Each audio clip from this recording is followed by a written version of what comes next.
Hey everybody, I am WizThrift. I run a page on Instagram and YouTube, and I'm here today with a new friend of mine, FryMinis, or his real name's like Eric or whatever. But anyway, FryMinis, buddy. Yeah. Give yourself an introduction. Oh, yeah. Hi. Hey, everybody. Yeah, I'm Eric from FryMinis. My wife and I, Julie, we do lots of cool videos about D&D, about miniature painting, about how to improve your player experience and make your game a more welcoming place. We've got YouTube, Instagram, Twitter, Patreon, FryMinis.com. We're everywhere. We'd love to come hang out with you and join us over on Discord, discord.gg/FryMinis, and hang out. Yeah, all that stuff will be in the description below. So if you guys want to stop listening to us and just go do his stuff, go for it. But listen to us. I think we're going to say some cool stuff. Yeah, I hope so. But no, I love your introduction. You have a very you have a good charisma on camera. I think you do a good job with that. Thank you. I don't in person. Oh, okay. Well, then I'm glad we're doing it not in person. Yeah. So my first question for you, Eric, or I might call you Fry. Either way. Yeah, Okay, go with Eric, but if you slip over, it's no problem. Cool. Well, my first question for you, where did it all start with role-playing games? Oh, yeah. So I wish I could say I started first edition, blah, blah, blah, blah, blah. But no, my very first introduction to any RPG type stuff was the original Baldur's Gate game on PC. Oh, okay. Yeah, I mean, so that was 98, 99. So I was like 13, maybe. Okay. And my dad was like, hey, I've got a buddy and he's got a cool new game and you want to come see it? He really likes it. And so I was like, yeah, let's go over. So we went over to his house and he showed it to me. And he was playing the original Baldur's Gate and he was killing a bunch of gnolls to take their halberds to sell for 1 gold. And that is seared into my brain as like a foundational memory. Yeah, so after that, we got the game with all, I think, 6 CDs it came on. And I just played that. And then eventually we got Everquest. My very first email address ever was Tolden, my character, ToldenEQ at hotmail.com. Nice. I was playing that on dial-up. One time I didn't understand how long distance codes worked with dial-up, and our regular service went down. And so I switched over to one of those free CDs, not AOL, but one of those other CDs that you get with dial-up stuff. And I played for a couple days on that, and it was dialing what was long distance at the time. So we had like a $900 phone bill. And I cooled it down for a little bit after that. And I was playing other video games. We eventually got into World of Warcraft. I was super duper into that. And then Elder Scrolls and Skyrim and all that kind of stuff. And then with 5th edition, that came out and we're like, oh, this looks cool. And so we bought the first starter set when that came out. And but then we didn't do anything with it. We just it sat in our closet for a long time. And then eventually some of our other friends were like, hey, let's check this out. So we did. Yeah. And that was shortly after Xanathars came out. So we are still pretty fresh into the scale of things, into D&D. Yeah. And then we started with Adventurers League. That was great, but it was I don't know if you've played Adventurers League, but it can be very awesome and it can be very not awesome. Yeah. So we definitely had those ups and downs. Mm-hmm. And then eventually I started DMing, and then we split off and we started playing at my house. And then COVID stuff, and I was like, you know what, we're doing all this cool content I'm building for my players, so let's start doing videos. But all before that, of course, I skipped over the most important thing. Oh my gosh. Painting minis. I got into the painting minis, and that's where I get my name, FryMinis.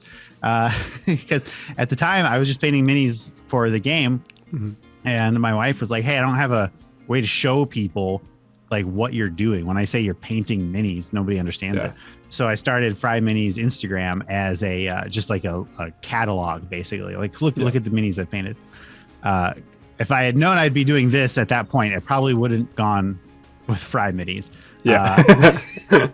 I often get like, what does this mean? And my last name is Fry. Okay. Yeah.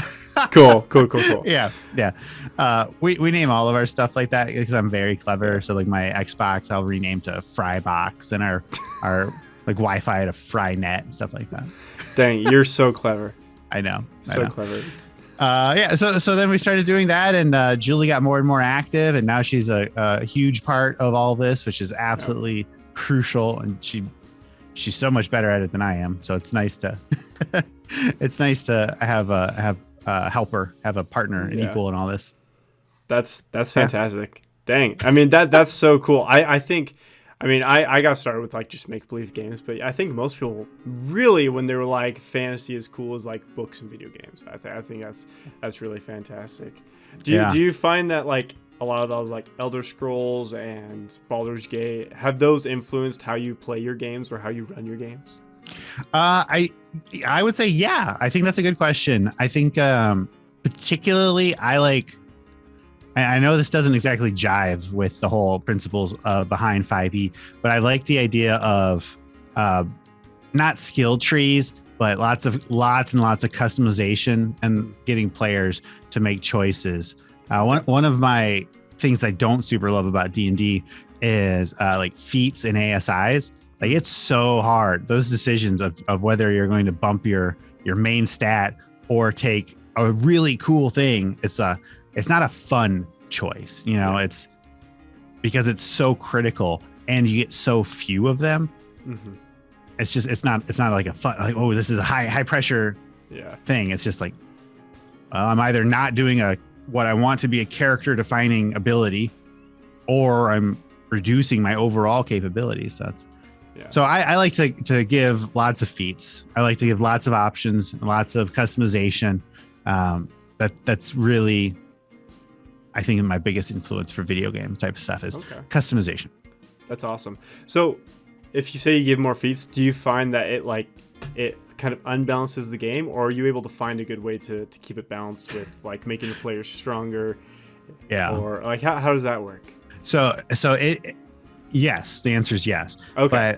But when we were playing in person, our group was massive. We had 8 people playing. Wow. Yeah. That's right now, big. yeah. And the skill, I love the group. I love everybody in that group. It was great. Yeah. But the skill level of the players varied dramatically. Like we had some people who were hardcore optimizers. We had some people who were just there to have fun and hang out, kind of thing, right? Yeah.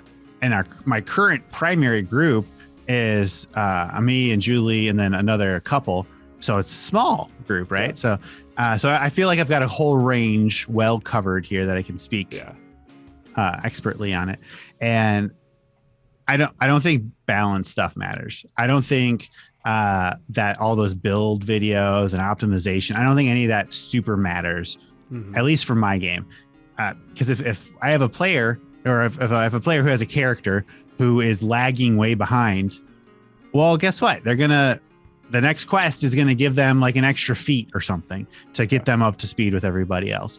If everybody's way stronger than they should be, well, okay, stronger monsters come in. That's great. We can reskin that. Maybe that bandit that you were going to fight, if we hadn't juiced you up, isn't a bandit stat block, but it's an archmage stat block. A dragon. It's a dragon. Everything's a dragon. Yeah. But no, I am absolutely on board and fine with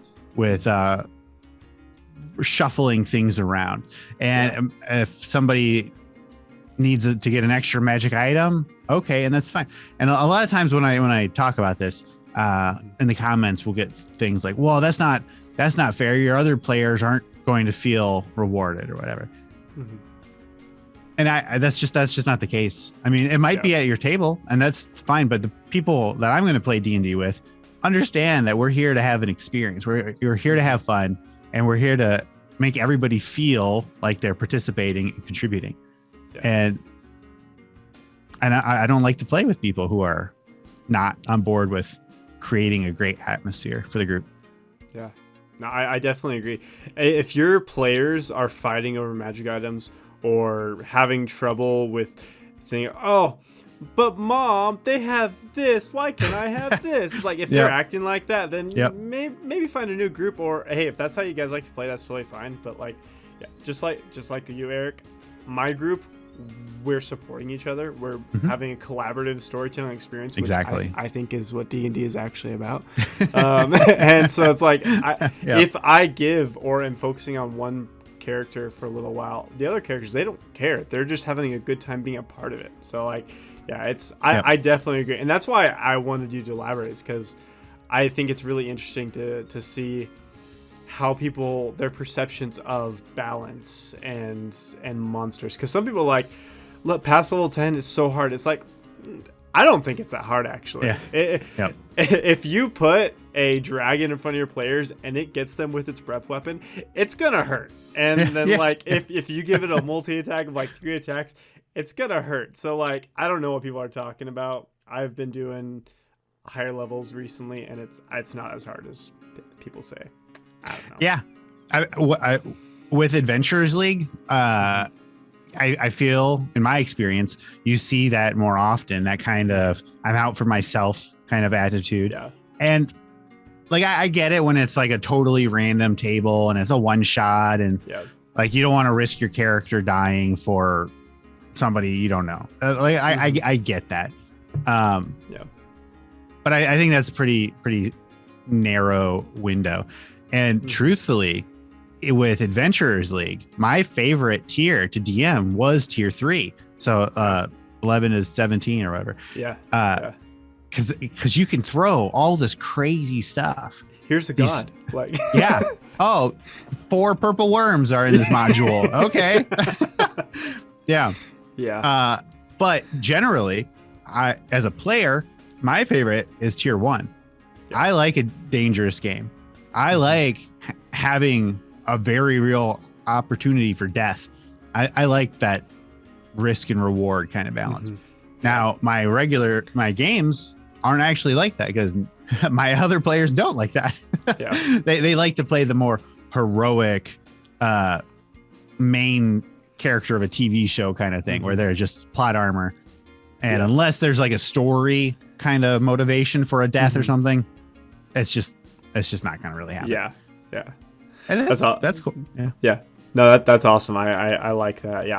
I like to play epic games. I struggle between super gritty and hard, and you guys are epic heroes and you're gonna stop the bad guys. Like I'm always like going in between those. Like with all of my sessions. So. Well, luckily with how 5e death rules work, it's very hard to kill somebody anyway. No, I definitely agree. Well, my next question for you, Eric, is why do you love the Banderhobbs so much? My gosh. Why I don't know if it's in any of your videos or what. But I'm just curious. Why do you love it so much? It is ugly, and that is a quality that I can appreciate in some people. But why do you like it so much? So I like the Banderhobb. I enjoy the Banderhobb. But the true reason that the Banderhobb is such a big part of FryMinis is my wife. Julie just loves big, gross frog type things. She loves their big, pouchy bellies and their big, goofy grin smiles and just like kind of attitude.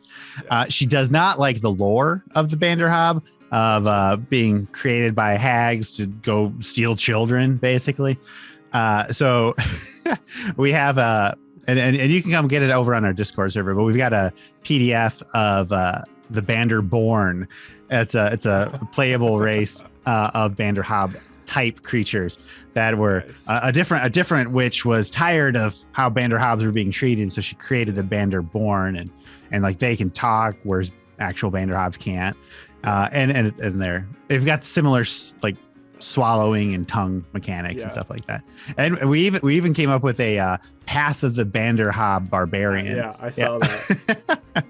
And we've got items for Banderhobb. So we're all and I'm not trying to plug it, but we have merch too with dude, Banderhobb. Plug it if you want. I don't care. We are the Bander hobos over here. Let's go. We've got all sorts of shirts and stuff with Banderhobbs. We have the Banderhobb fan club. It's like a fun. It's not like an official mascot or anything, but I think it's the closest we have to a mascot. Mean, you have merch, you have a whole sub race, you're making items, you have a subclass.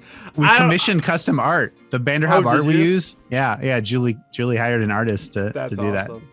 Dang, that's so cool. Yeah, I think it might be a little bit of mascot. I don't know. That's just my opinion. But I just met you, so who knows? I know. I think eventually that'll become a thing, official thing. But yeah, for now we just love the big croaky things. Yeah, no, that's super cool. I love. So I actually was working on, this is before I was really getting into homebrewing stuff. I was creating this race called the Croakians, and they were the backstory was this dragon was cursed to be a frog, and with like its magic and stuff, it eventually spawned like these frog people, nice. The Croakians, and so yeah, I like it. I think frogs are fun. I agree. Fun. I agree. There's just we have outside of our house, we have living in our bushes. I think we have like a colony of small frogs. Nice. I forget what kind they are. Julie knows. But and I don't even remember how this started. But we call them Shirleys. I don't know why. So you never want to name a wild animal, right? Course, so if we have we have a sliding door in the back of our house, and we had possums coming there for a while. And we like the possums because they eat bugs and stuff. And so we'd call all the possums Doris because they would come to the door. And we here in Texas, we have geckos, and they climb all over the doors and everything.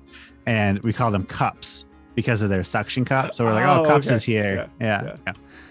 So I forget how Shirley came about, but yeah. Shirley singing.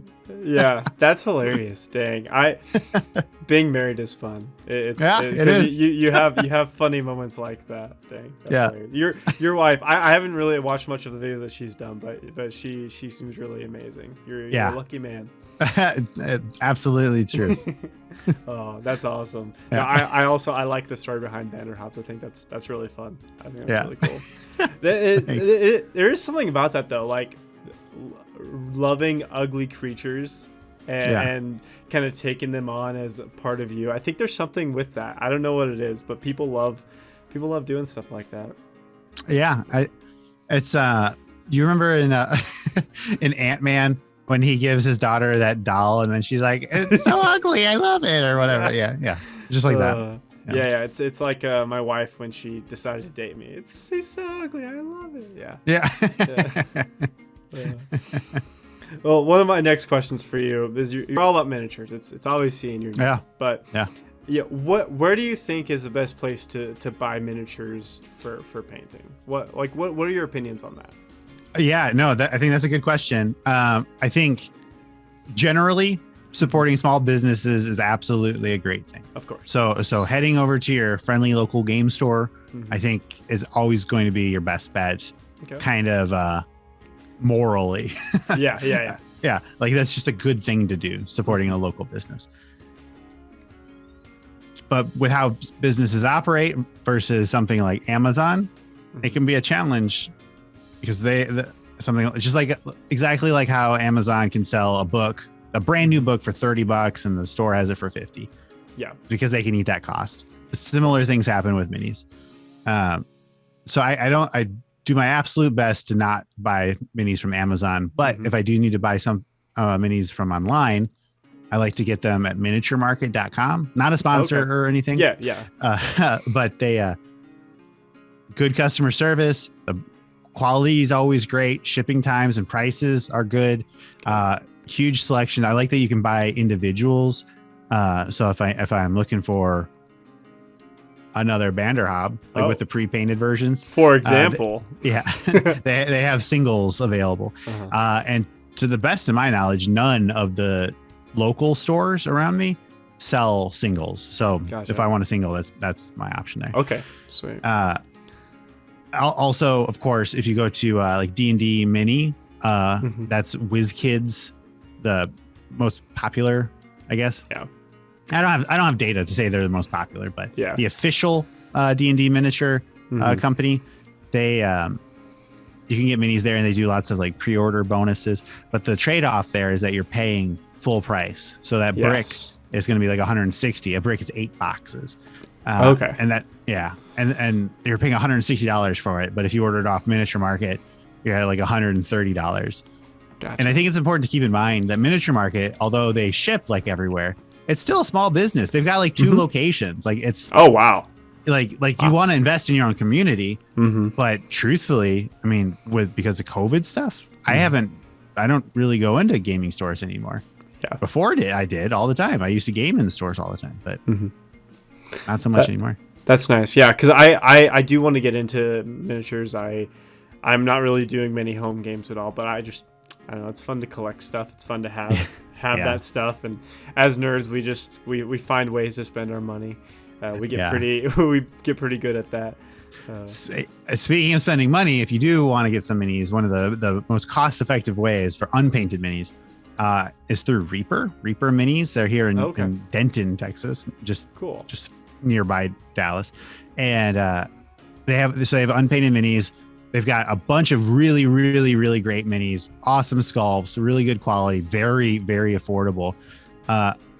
Some of their minis, though, I do have problems with kind of like beach ball boob syndrome kind of stuff, where they're not great with kind of stuff like that. Gotcha. But I do think they're getting better, which is great. Good. But the point is, Reaper Bones is what they call their Kickstarter. And so you can get all these like bundles of minis, and for nothing relatively cost wise. It's good. I rambled a little bit there, but Reaper Bones, pretty great stuff. Good. And if you ever want to learn tons more about minis, minisgallery.com is my favorite website.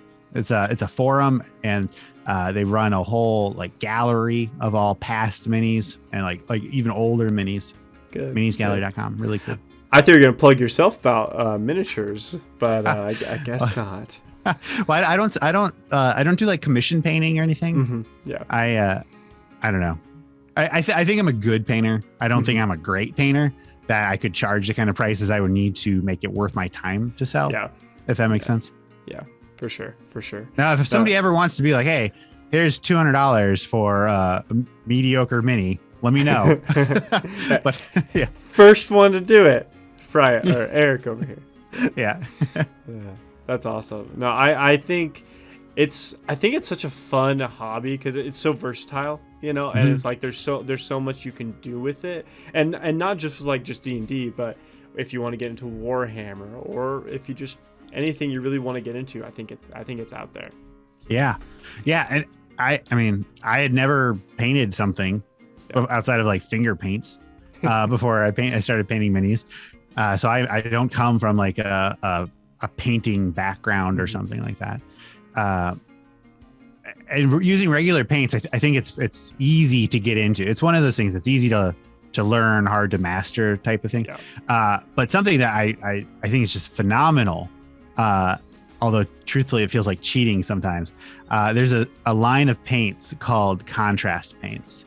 And if you're not familiar with contrast paints, they're designed for you to just do like one coat. Usually you'd want to thin down your paint and do lots of thin coats, so you can build up those layers and get that definition and kind of stuff like that. And then do dry brushing and washes and everything. But these, you just put it on, and it's the chemicals and the paint, and it just goes in, and it like auto does the shadows and the highlights, and it's amazing. Yeah, it's from Citadel, and there's a new line coming out soon-ish from Army Painter called Speed Paints. That appears to be their equivalent of those, and I'm looking forward to those too. So if you're just getting into painting, I think starting with regular paints is a great way. So you develop the skills and the understanding of how to paint. But if you want a shortcut, contrast paints. I'm telling you, I feel like I'm cheating when I use them. Yeah, it sounds like magic. It sounds like magic. Yeah, that's really cool.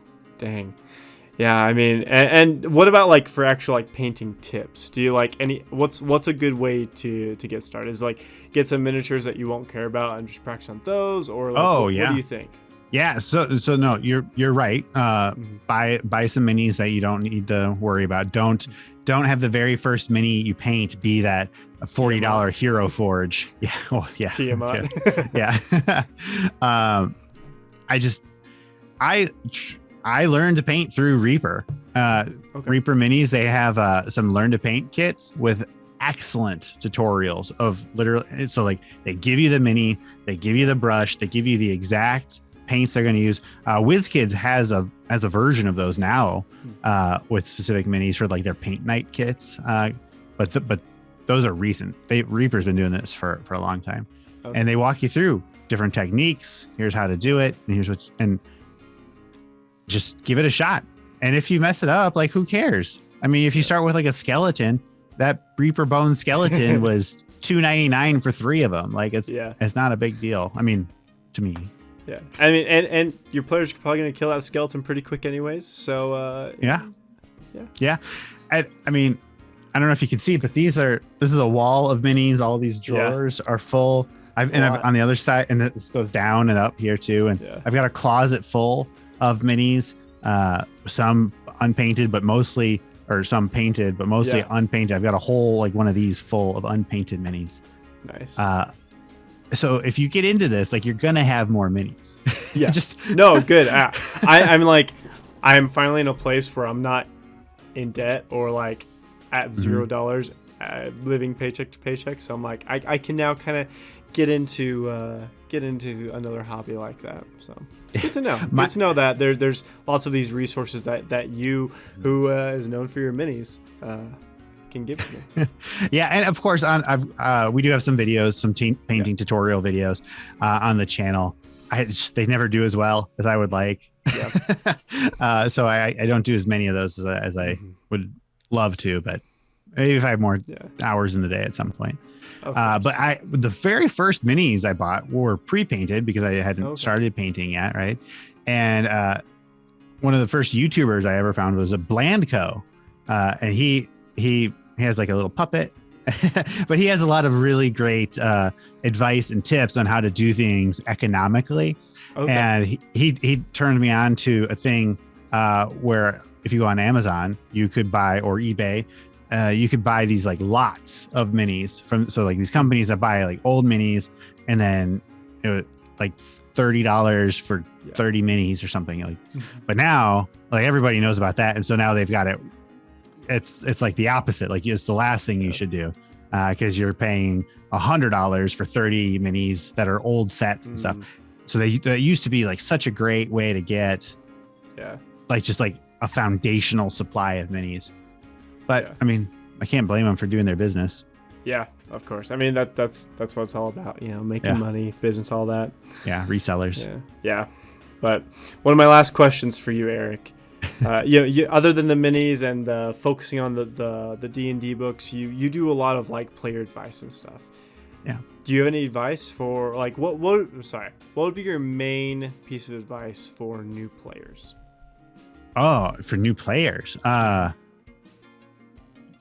Unless you're with a bad group of people, everybody is going to want to help you. Don't be afraid. Don't be afraid to ask questions. Don't be afraid to just go for it. And it's okay if you are, and you need to warm up like that. We've all been through that. Like you're not going to jump in right off the bat, being a world-class voice actor, doing all sorts of stuff. You're not going to know all the rules inside and out. So you have that safety net of your group. So just try as best you can, try to be comfortable, try to just like go with it. If that means taking a back seat at the start, that's okay. If that means if you're one of those people, you need to go head first, great. I'm sure your group, if you're friends, they're going to help you out. But on the other hand, I think you should do your best to try to learn the game. You should try to understand your character. It's okay if you haven't read the whole player's handbook right off the bat, but flip through it. Ask your people before your first game for some general understanding. Get some YouTubers out there that you can learn, do like a how do I play D&D in 5 minutes kind of thing. Get just like that foundation. I do think people expect the DM to do all this preparation, to have everything, and to come to the table with that entire continent down to the peasant farmer, to have everything laid out. But there's also a responsibility for that player to do their best to be prepared. So have fun, but don't totally slack off. That's some good advice. I hope that helps. Yeah, no, I think it does. I think a lot of people need to hear that because, like you said, I think most people just expect the dungeon master, not just even to the peasants, but to the fauna and flora. I go intense in that world building. That's really good though. Yeah. Really good. And if I can, I'd like to add advice for dungeon masters when you have a new player. Go for it. That's like the most important moment when you have a new player at your table, of doing everything you can to make your table welcoming, to make them as best as they're capable of being, not afraid of what's going on. Mm-hmm. My number one thing I do with this when you have a new player, which, with adventurers leagues and at conventions, when you have people who have no idea what's going on, just literally just saying, tell me what you want to do and we'll figure it out.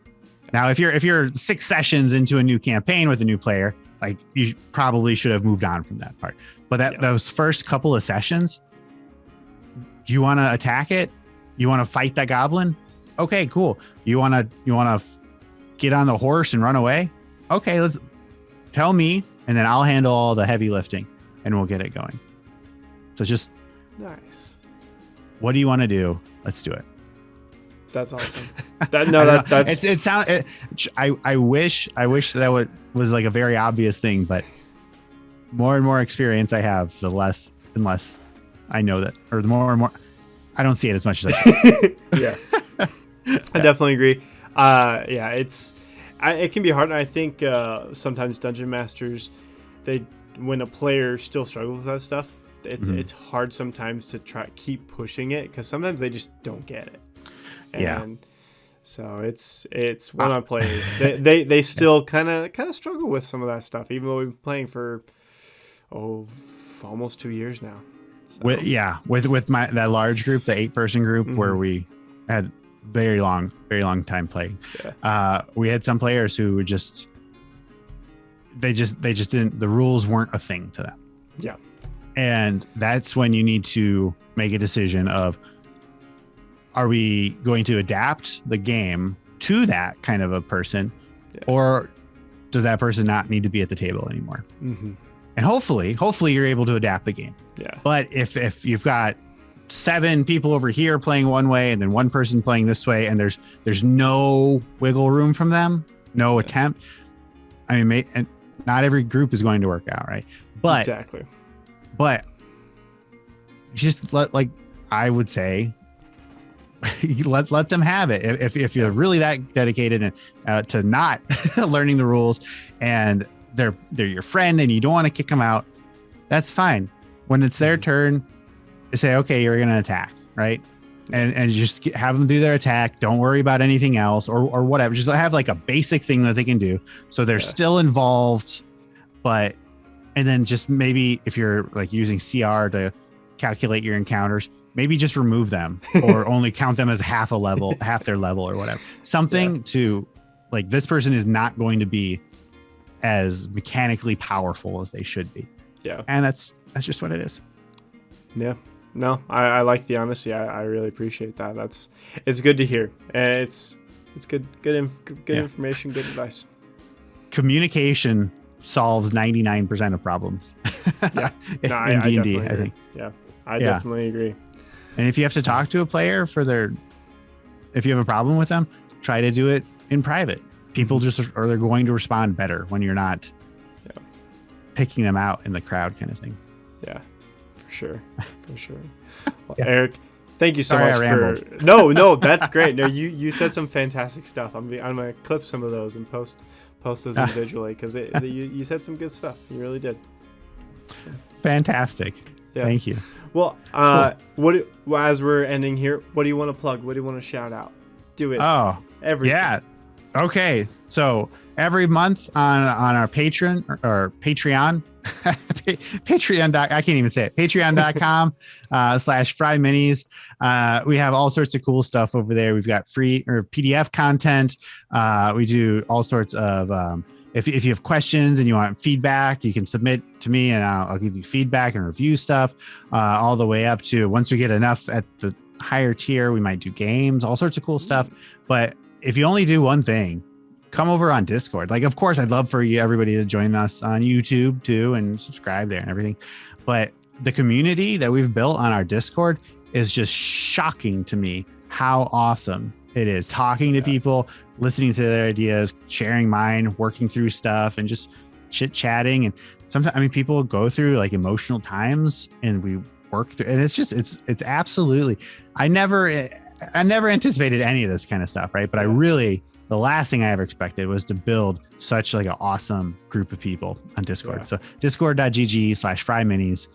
Come hang out. Good. Well, Eric, thank you so much again. It's been a great time talking to you. It's been really fun. Yeah, thank you. This was a hoot. I'm glad you had me on. I appreciate it. Sweet. Yeah, maybe we'll get Julie on here sometime. That would be awesome. We could do a follow-up and we could just do a whole Banderhobb episode.